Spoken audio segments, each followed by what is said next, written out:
சர்வதேச அரசியலில் தற்போது ஒரு புதிய மற்றும் எதிர்பாராத மோதல் வெடித்துள்ளது. தென்கொரிய அதிபர் லீ ஜே மியூங் மற்றும் இஸ்ரேல் அரசுக்கு இடையே சமூக வலைதளங்களில் ஏற்பட்டுள்ள இந்த மோதல் உலக அளவில் பெரும் பரபரப்பை ஏற்படுத்தியுள்ளது. இஸ்ரேலிய படைகள் ஒரு பாலஸ்தீன குழந்தையை மாடியில் இருந்து தள்ளி துன்புறுத்துவது போன்ற வீடியோ ஒன்றை தென்கொரிய அதிபர் லீ தனது சமூக வலைதள பக்கத்தில் பகிர்ந்தார். இதுதான் சர்ச்சையின் ஆரம்ப புள்ளி. இந்த வீடியோ தவறான தகவல் என்றும் இது ஏற்கனவே 2024 ஆண்டில் நடந்த ஒரு சம்பவத்தின் பழைய வீடியோ என்று இஸ்ரேல் அரசு மிக கடுமையாக மறுத்துள்ளது. மேலும் இதுபோன்ற ஆதாரமற்ற தவறான தகவல்களை அதிபர் மட்டத்தில் உள்ள ஒருவர் பகிர்வது இஸ்ரேலுக்கு எதிரான திட்டமிடப்பட்ட வெறுப்பு பிரச்சாரம் என்று இஸ்ரேலிய வெளியுறவுத்துறை அமைச்சகம் சாடியுள்ளது. இருப்பினும் அதிபர் லீ ஜே மியூங் பின்வாங்கவில்லை. மாறாக இஸ்ரேலின் இந்த எதிர்வினைக்கு மீண்டும் காட்டமாக பதிலளித்துள்ளார். உலகம் முழுவதும் ஒடுக்கப்படும் மக்களின் வலியை புரிந்து கொண்டு இஸ்ரேல் தனது இராணுவ நடவடிக்கைகளை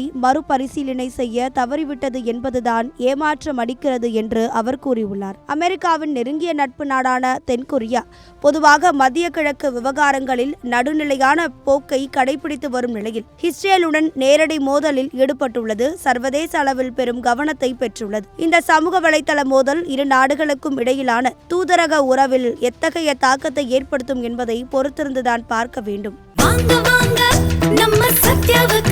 உங்கள் சத்யாவின் தமிழ் புத்தாண்டு சூப்பர் ஆஃபர்